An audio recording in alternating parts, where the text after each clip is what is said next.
본 계정은 내 친구, 지인, 팔로워들이 연결돼 있다 보니까 이런 걸 함부로 못 올려. 근데 여기 얼굴을 자르고 헐벗은 몸을 올려. 실패했네. 얘 사진 그냥 뿌려버려.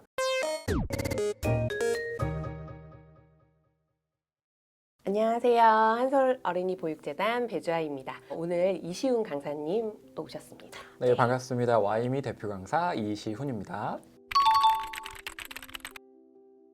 강사님, 오늘은 좀 무거운 주제인데 많은 부모님들이 걱정하시고 있는 이제 디지털 성범죄에 네. 대해서 이야기를 나눠볼까 해요. 근데 뭐 이 채널을 보시면서 에이, 우리 아이가 설마 그러겠어? 아직 어린데? 이렇게 생각하시는 부모님들도 많이 계실 거라고 생각을 하는데 네, 요즘 실태 어떤가요? 네, 이제 양육자 입장에서는 네. 내가 좀 컨트롤하고 있다. 잠가놨기 때문에 쓸 수 없다. 이렇게 생각을 많이 하실 수 있어요. 그래서 저도 실제로 보면 아이들 핸드폰 관리 앱들이 정말 잘 나와 있기 때문에 초5까지는 관리가 많이 되는 모습을 봤습니다.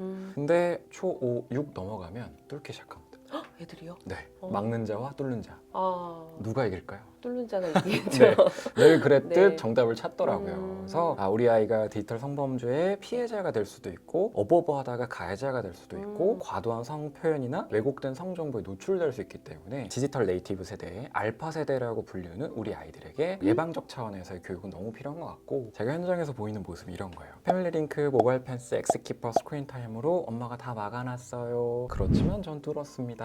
어떻게 뚫었니? 코딩학원 형아가 누나가 얘기해줬어요. 국영수만큼 코딩이 기본값이기도 한 세대라서 배우는 경로가 많은 것 같은데, 네. 첫 번째로 카카오톡이나 문자에 유튜브 링크를 보내놔요. 그러면 그 문자나 카톡을 실행시켜서 링크를 클릭하면 문자나 카톡으로 잡혀요. 이거는 기본 단계. 두 네. 번째는 보안 폴더라고 있어요. 모바일 펜스 패밀리 링크 이런 거에 안 잡히게끔 숨겨놓는 폴더예요. 데이터 풀어줬을 때 보안 폴더에다가 영상이랑 게임 다운받아서 다 집어넣고 엄마가 막으면 보안 폴더 들어가서 하는 거예요. 세 번째가 너무 놀랐는데 팝하고 아시죠? 네. 네이버 사전 아시죠? 네. 좋은 어플인데 네. 그걸 실행을 시켜요. 그리고 밑에나 옆에 이용 약관 같이 이렇게 웹 브라우저로 넘어가는 네. 아웃링크처럼 연결되는 공간이 있어요. 클릭을 해요. 네. 인터넷 창이 켜져요. 거기서 유튜브를 봐요. 이런 경우들이 이제 우리 아이들이 접할 수 있는 초반 단계다. 이제 좀 깊은 단계가 있는데 초6, 중1, 중2 넘어가면 네. 학교에서 교육용 태블릿이나 이제 노트북을 줘요. 그걸 뚫어서 써요. 정보 시간이나 동아리 시간처럼 조금 러프하게 운영될 때가 있어요. 네. 뭐 교실 이동도 하고 그때 뚫는 자들이 나와요. 거기서 게임하다가 야한 영상 보거나 인스타 하거나 이런 경우 있죠. 그래서 제가 만났던 고등학교에서는 교실에서 성착취물 사이트 영상을 대놓고 보고 있고, 그 보고 있는 아이를 촬영해서 인스타에 올린 거예요. 그러니까 요약하면 공공연하게 여러 사람이 있는 장소에서 착취물을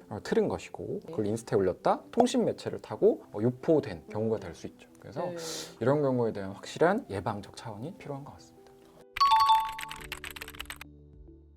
요즘 또 뉴스에서 좀 종종 보이고 있는 온라인 그루밍 성범죄 네. 있잖아요.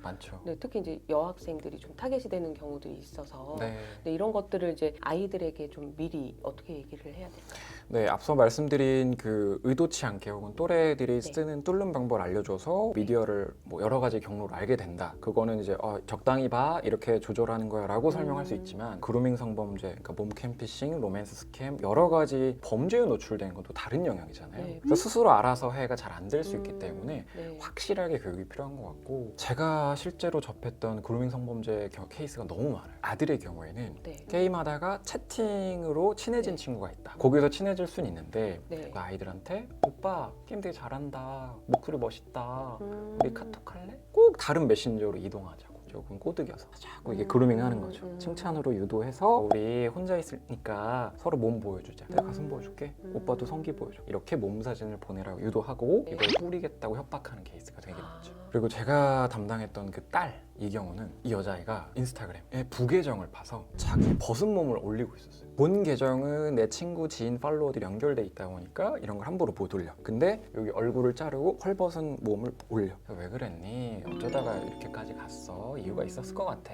라고 이제 감정을 좀 물어봤더니 외로워서요. 저희 엄마 아빠 맨날 10시 넘어서 와요. 그리고 학교 생활 좀 어렵습니다. 근데 이 사람들은 먼저 말 걸어주고요. 네. 저한테 칭찬하고요. 이 안에 있으면 되게 편안함을 느껴요. 그러다 보니까 그 계정 운영했던 거예요. 근데 이제 저랑 좀 경각심을 가져야 된다는 얘기 많이 했던 게, 이 아이한테 DM으로 경찰이 연락이 왔다는 거예요. 지금 뭐 통신매체 이용 음란죄 위반입니다. 뭐 정보통신망법상 여기 영상 올린 거, 이미지 올린 거 처벌할 수 있습니다. 조사받으러 오세요. 이렇게 된 거예요. 이 아이는 기분이 어땠을까요? 완전 무섭죠. 완전 무섭죠. 네. 자기가 뭔가 문제된 행동인 걸 어느 정도 느끼고 음. 있었는데 경찰 로고 막힌 계정에서 연락이 오니까. 근데 얘도 경찰인지 아닌지 확인하려고 네. 자기 이제 아는 언니한테 물어봤대요. 그랬더니 그 언니가 네. 야 그거 진짜야. 나 조사받으러 갔다 왔어. 너도 그 사람 말 잘 들어. 이렇게 얘기를 하는 거예요. 그래서 아 그런가 보다. 근데 그 경찰 계정이 네. 당신 지금 이거 의도를 가지고 본인 몸 사진 올린 건지 네. 아니면 다른 사람의 사진을 단순 도용한 건지 확인이 필요하다. 그래서 음. 당신 얼굴이랑 몸까지 같이 나온 걸 찍어서 보내봐라. 경찰 아니네요. 네, 말도 안 되죠? 네네. 근데 얘는 아 좀 다른가요?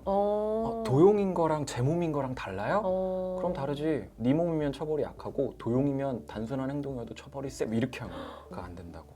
그래서 시간을 좀 끌으라고 쌤이 확인해 주겠다고. 관등 성명을 좀 물어봐라. 그래서 뭐 서대문 경찰서, 뭐 여성청소년계 어디, 뭐 정보과 어디, 뭐 어디 경장 뭐 이렇게 얘기를 해요. 그래서 네네네. 너 계속 말을 하고 있어? 그래서 제가 전화를 했죠 따로 그 네. 부서에. 어. 이런 경장님 경위님 계시냐? 안 계시죠 당연히. 네. 그래서 아닌 걸 확인했어요. 근데 여기서 또 섣불리 접근하면 걔가 해코지할 수 있어요. 이 아이랑 했던 DM 내용을 이 아이의 팔로워들한테 막 뿌릴 수 있어요. 얘네 학교에 뿌릴 수도 있고. 그래서 자, 너 시간 끌면서 어떻게 하면 되냐면 네가 연결 가능한 모든 네 지인들 다 정리해. 그리고 그 사람한테 이제 선제 조치. 내 이름 들어간 이미지, 영상, 연락은 다 금융 피싱이다. 그러니까 클릭하지 마라. 이렇게 해놔야 이제 상대방 범인 애들이 실패했네. 얘 사진 그냥 뿌려버려. 이런 해코지를 할 때도 적어도 내 일상 속 지인이 이걸 클릭해보지 않게끔. 그 다음에 한 방에 소셜미디어 다 탈퇴하라고. 전화번호 당연히 바꾸고 한 3달 정도 쓰지 말라고. 이렇게 해서 넘어갔던 케이스가 있어요. 엄청 큰일을 되게 네. 해결 잘 해주셨네요. 네, 살이 떨렸는데 네. 이 아이가 이걸로 인해 협박을 받거나 그쵸. 자책을 하면 네. 그 존재가 좀 많이 무너져요. 나는 이제 눈 뜨고 살 수가 없다. 애들이 다 이상하게 쳐다보는 것 같다. 그런 일들이 많았기 때문에 책임감 가지고 했었던 것 같아요. 그 오픈 채팅방도 네. 굉장히 문제가 많이 되고 있잖아요. 네. 그러니까 그런 것들을 좀 사용하지 않게끔 아이들한테도 얘기를 해주는 게 가이드가 필요해요. 학교나 학원에서 공지사항을 톡으로 줄게 이런 경우가 생기거든요. 네네네. 단톡방 쌤이 계셔? 그럼 오케이인데 아. 오픈 채팅방은 아예 다르기 때문에 네. 모르는 사람이 마구 들어올 수 있기 때문에 안 돼. 거기에서는 이제 그러면 진짜 계정 본인 얼굴 들어간 거 쓰지 마. 왜냐면 캡처 당해서 네 얼굴이 합성당할 수도 있어. 오픈 채팅에서 누가 1대1 대화를 걸면 그건 받지 마. 이런 식으로 최소한의 가이드가 필요합니다. 그럼 이제 강사님께서 주로 이제 남아성 교육을 좀 전문으로 하고 계시잖아요. 네. 가장 기억에 남았던 그런 상담 사례들 있나요? 네, 최근 일인데 이제 디지털 성범죄 딥페이크 그렇게 교육을 하는데 네. 범죄라고 인식 잘 못하고 놀이라고 생각하는 문화도 많아요. 왜냐면 카메라가 너무 익숙하거든. 학교에서 영상 과제 내줬어요. 그래서 친구가 파자마 파티할 때 침 흘리고 자길래 찍었어요. 흑역사 내가 몇 개 가지고 있다. 혹은 교장쌤 얼굴을 캡처해서 마동석 씨 2두에다 합성을 했어요. 재밌죠? 기가 막히게 잘 만들더라고요. 그래서 그걸 막 돌려봐요. 근데 이거 합성을 썼고 이 사람 입장에서 불쾌할 수 있고 지인 능욕이라고 하는데 네. 디지털 성범죄, 딥페이크 관련 처벌법 때문에 문제가 될 수 있어. 조금만 성적인 부분까지 묘사가 되면 소지하기만 해도 우리나라는 법률상 문제가 돼. 작년에 딥페이크 관련해서 처벌 1200명 잡았는데 그중에 한 680여 명을 처분하겠다고 경찰이 넘기는데 그중에 570여 명인가 80%가 10대였어. 그 얘기는 네. 이 아이들 사이에서 경각심이 잘 없기도 하고 네. 모든 아이들이 그렇지 않지만 이걸 공유하는 문화. 그래서 이 행동은 확실하게 단호하게 너의 알고리즘에 딥페이크가 떴을 땐 신고 차단 눌러야 돼. 그러면 다음에 안 떠. 그리고 친구가 딥페이크나 합성 사진 보내면 그냥 넘어가는 게 아니라 이런 거 보내지 마. 나 딥페이크 싫어한다고. 고의범은 당연히 아니었으며 거절하려는 노력을 했습니다가 어느 정도 남아있게 하는 게 널 위해서 좋아. 이렇게 구체적인 가이드를 해주시는 게 훨씬 좋습니다. 이시은 강사님과 함께 3편에 걸쳐서 이렇게 성교육을 해봤는데 이 채널을 보시고 이제 되려 막 너무 걱정이 되셔가지고 잠 못 이루시는 부모님들이 계시면 안 되겠죠? 네네. 그래서 미리 알고 좀 차근차근 아이와 함께 대화하시면서 준비해 나가시면 좋을 것 같고요. 이제 이시은 강사님께서 특별히 저희 채널에 나오시면 어떤 혜택을 주신다고 합니다. 네, 어떤 거죠? 네, 저희가 이제 미디어 교육을 또 하고 있긴 한데 네. 이제 미디어 리터러시 교육, 디지털 성범죄 예방 교육. 쉽게 말하면 유튜브 알고리즘에 좀 성적인 영상이나 잔인한 영상이 덜 뜨게 하는 방법. 인스타그램 쓰겠다고 하는데 딥페이크나 그루밍 성범죄 안 당하는 방법. 피해자가 안 들리면 어떻게 세팅을 해놓는 게 좋은지 이런 구체적으로 자료화 해놓은 게 있어요. 이걸 저희가 책으로 낼까 하다가 이제 무상으로 자료집해서 드리려고 하고 있어요. 네. 그래서 저희 와이미 성교육이라는 유튜브 채널도 있고 네. 카카오톡에 와이미 교육 치시면 저희 채널이 나오고 그럼 저희 직원이 무료로 받을 수 있는 링크를 드릴 겁니다. 그 안에서 한솔 채널에서 보고 오셨다 남겨주시면 저희가 무상으로 드리겠습니다. 와, 네, 감사합니다. 네. 우리 아이 함께 키워요.